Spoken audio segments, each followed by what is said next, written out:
Average Pat's Movie Reviews.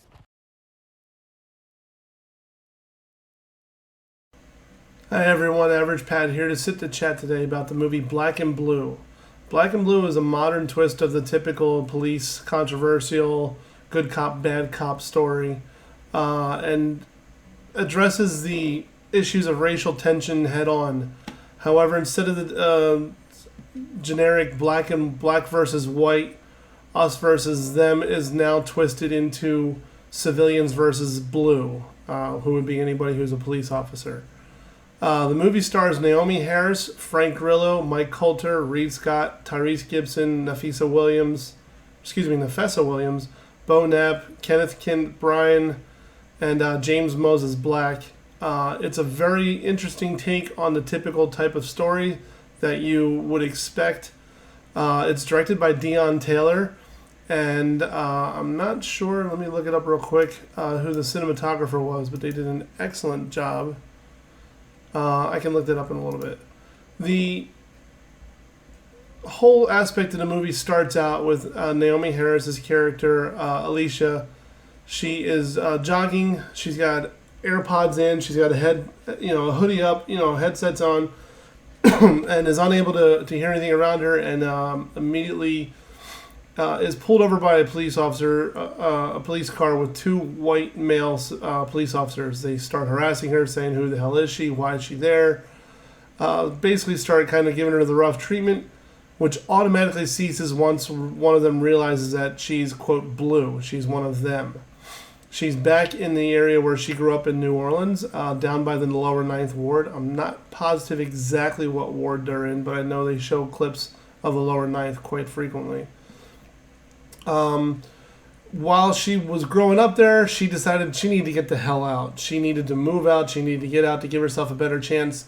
And she went and joined the military. Did a couple tours overseas as a combat medic, and has come back to try to give back to her original area where she grew up back in New Orleans. She's a relative rookie. She's only been on the force, I think they say, about 3 weeks. Maybe a little bit longer. I don't remember the exact amount of time. But she's still green. She's still new. She's very by the book. She has her vest on the right way. She's very cordial with the community, despite them not talking to any cops. And she's very good about wearing her vest cam, her body cam. And she's very methodic about whenever whenever to get out of the car to turn it on. Whenever they're back in the car, she turns it off. She's very methodic about the policies for it. That comes back to bite her in the backside, unfortunately. She does overtime one shift to cover for her partner and works with a different person who goes to some abandoned, shady-looking warehouse on the south side of whatever ward they're at, and she hears an odd noise, goes to investigate it with the body cam on, and witnesses and records the murder of a local young drug dealer. By some nefarious people. Those people realize who she is, realize she has a body camera on, and attempt to kill her as well, shooting her, wounding her, but not killing her. The rest of the movie comes down to her trying to convince the rest of the community that she's actually one of them while running from the police, who she's dressed as and actually is one of, and trying to figure out which police officers are good, which ones are bad, who's on what side. Is anybody going to help her? Is she going to be able to get free? Is she able to get back to the base, to the police district station, to upload the footage from that body camera to alert everybody what's going on and to hinder those, apprehend those who are responsible? It takes a lot of nice twists and turns.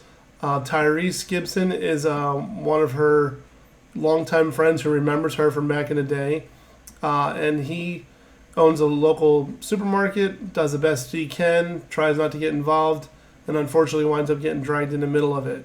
And it's the struggle of her and him trying to come to terms with the rest of the community, where there's notorious sections of apartment complexes that her partner actually tells her, we don't even go in there unless there's a blue that needs assistance, because it's such a bad area. We don't even care. We don't go. We don't do anything with that. We don't go anywhere near it. We try to avoid it at all costs.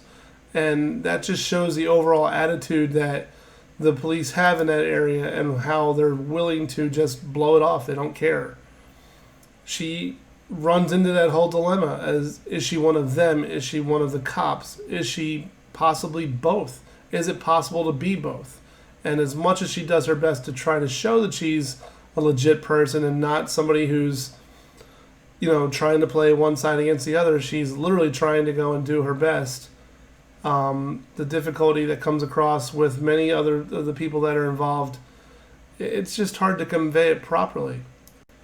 The cinematography was done by Dante Spinati. He shows very good drastic tones, very dark tones for when she's being pursued, very light tones for when she's doing her best and she thinks she's about to get away.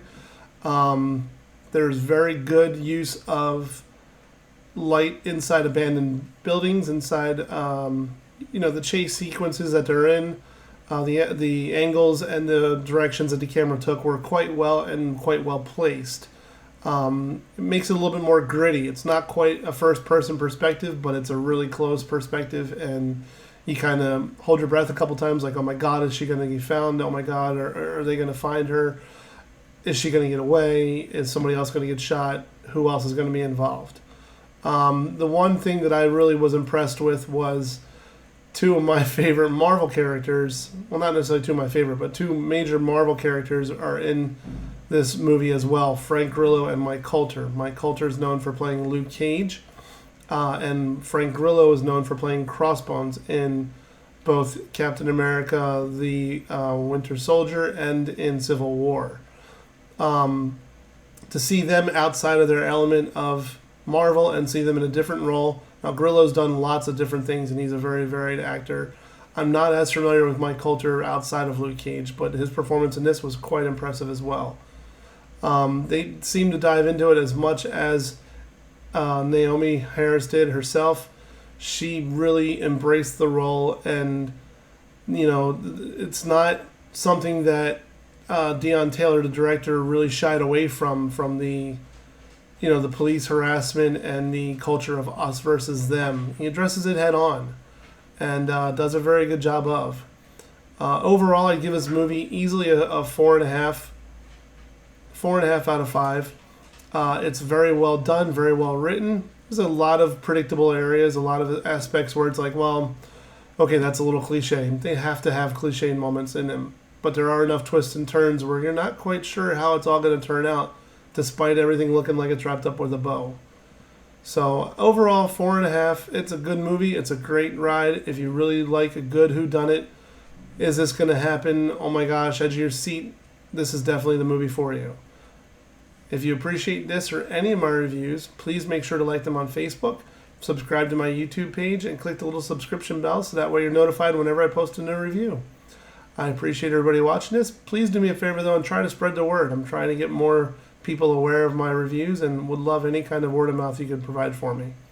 Thanks a lot. Have a great night.